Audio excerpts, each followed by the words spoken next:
Well, hello everyone, and welcome back to another episode of the Master Mode Korok Seed Challenge. We are well on our way to collecting all Korok seeds before completing any shrines beyond those required by the Great Plateau, and today we will be collecting another 20 to bring our total up to 140. So before we jump into this, feel free to smash that like button, leave a comment down below, and subscribe if you haven't already. We just hit 100 subscribers, and that is a huge milestone for which I am grateful, and thank you to each and every one of you who are subscribed currently.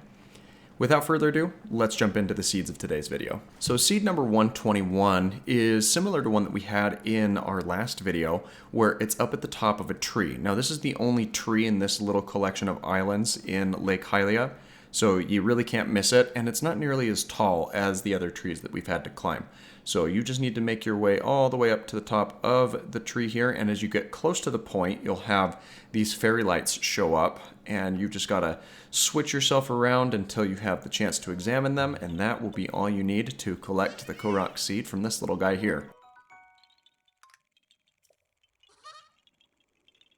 Alright, 122 is another seed on under a rock down by the beach, and this one, it's not too far away. It's on the mainland, but as soon as you make your way back that way, it's pretty simple to find. Just got to pick it up and collect the seed from the guy underneath it, and you know, I keep wishing that at some point they'll go under that rock, but they just don't.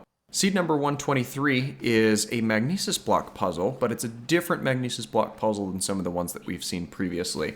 This one has a bunch of really large magnetic blocks hidden under the water, and there's this little rock that pokes up that's surrounded by them. The one that you need to complete this puzzle isn't lying too far off, but you cannot reach it from the magnesis blocks that are already in place. So you'll just need to grab yourself the little block here, and it doesn't need to be lined up perfectly. As long as it's in the general area, that's going to be all you need to collect the seed from this location here. So just move it into place, and it's as simple as that. We did have to take a brief detour to unlock another Sheikah Tower, and that unlocks a whole new region of the map. We're not anywhere near being done with the previous one that we were in, but it allows us some more room to roam and some better track records in terms of what we can track down. Seed number 124 actually starts off easiest by gliding down from the tower and collecting the shield from this chest here, since this is master mode. And I was actually in need of a shield, so that's really good, as most of my shields are not in too great of a place. And the shield in Mind's Eye not only is a pretty strong shield, especially early game, but it's actually one of the better ones to use for shield surfing as well, so that's quite nice for traversal.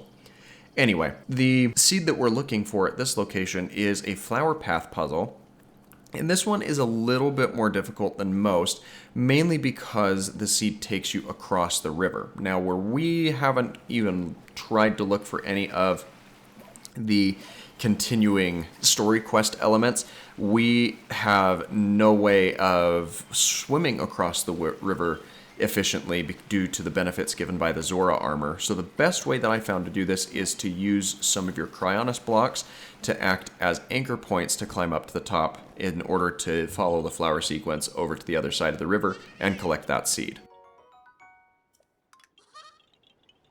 Seed number 125 is another rock, and you can see there it's on that little island here in the center of this pond. But I do pause for a brief moment to collect this magnesis chest from underneath the water, and nothing super noteworthy here. It's some amber, and amber I guess fetches a decent price at markets when you go to sell it, so it's not all lost. Then a brief little swim over to this itty bitty little island, and upon lifting that rock we will have the Korok freed from underneath it, which is one more seed to add to the collection. And the rock of course goes back on top of the head. Seed number 126 is another rock out on an island. This island at least has some more personality to it. So we employ a similar strategy to what we did before, where we plan an anchor point in the middle with a Cryonis block, and a brief glide over to the other part of the island grants us access to Korok seed number 126. And you know it, this rock goes right back on top of his head.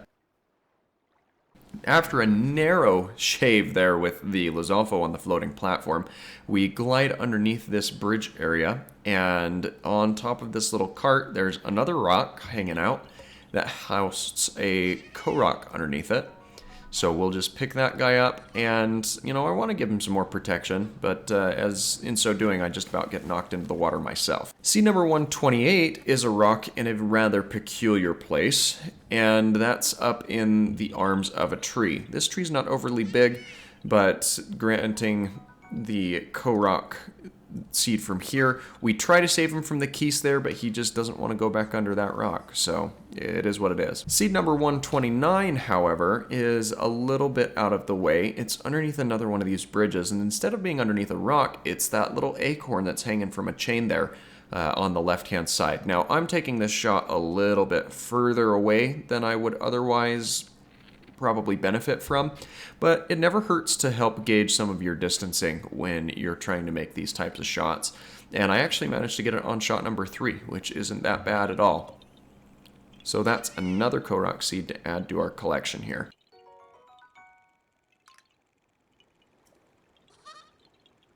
Korok seed 130 is a rock, but this one has the added twist of being a rock hiding under a rock. So we can go ahead and use our stasis on this boulder here, give it a couple of whacks with the good old hammer, and after the the stasis, I should say, expires, I actually managed to get it all the way over to the other side of the riverbank here, which not a bad shot, especially if you were to play Goron golf. From here, you just got to pick up the little rock in between the rocks that the large boulder was resting on top of and collect the seed. And, you know, I really wanted to give him that extra layer of camouflage here, but he just didn't want it. So don't say I didn't try. Seed number 131 is a magnesis puzzle, one that we haven't seen, I think, since one of the first episodes. It's this little ball on a chain, and you've just got to lift this up into the hole in the stump, and as soon as you dump it in there and release the magnesis, you're going to have no problem grabbing the Korok seed from here.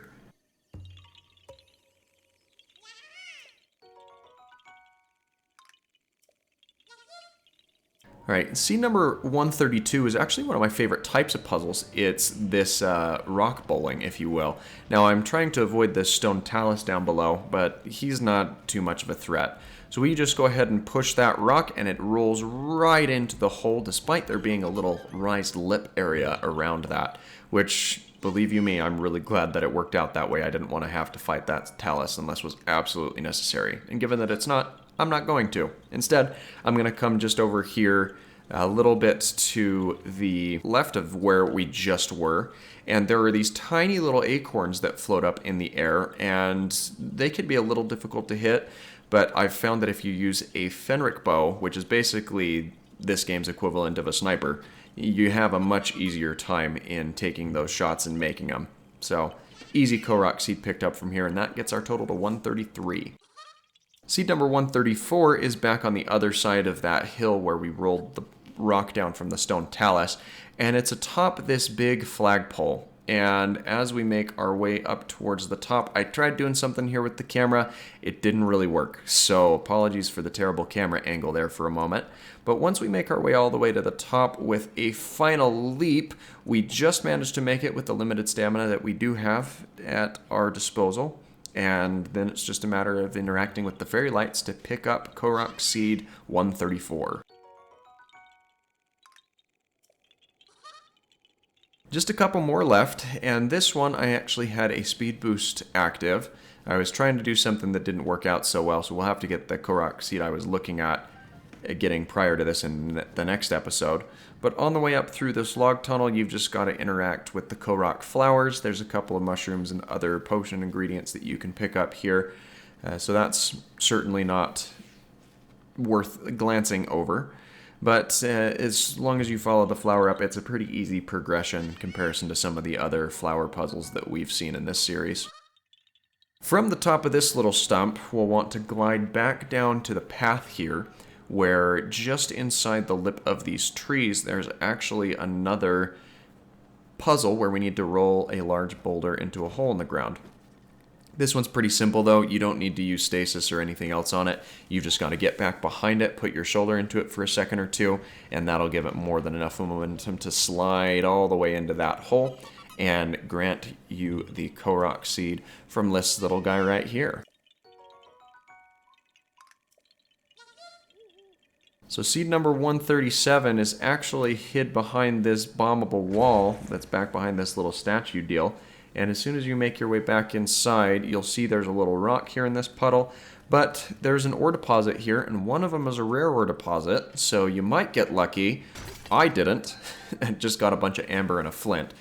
So from here, we'll just pick up that rock and grab the Korok from underneath it and allow him to give us one of the seeds that we're looking for.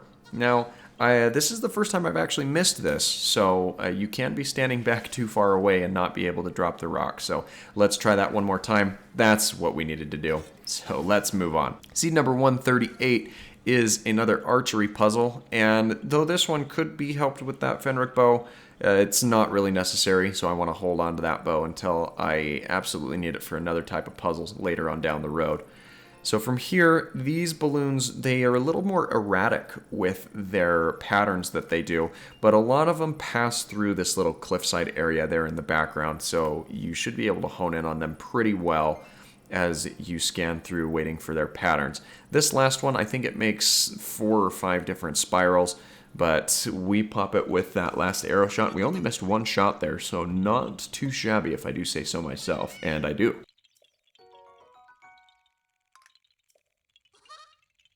Seed number 139 is another rock. This one is up on a cliffside up above this pass between the twin peaks. So you've just got to get yourself up on the right level, walk around the lip, and lift the rock off of it to collect the seed from this little guy as you continue forward. And I meant to just put that rock back under, but it fell off the cliff, so I hope nobody was down below. The last seed of our video today is going to be another rock. This one's up in a tree again, though the tree is quite a bit more spacious than the first one that we found locked up in this area. So it's a little bit easier to track down. And as always, you just want to give that little guy a concussion as he's hiding up here in the tree, make him contemplate his life choices. Well, that's going to do it for today's video, and I hope that you're enjoying this series. If you are, don't forget to leave a like and a comment. Let me know what you think of the series and Korok seeds that you may be struggling with that we looked at in today's video or you're excited to see in future episodes. Well, thanks again for watching, and I hope that you have a fantastic rest of your day.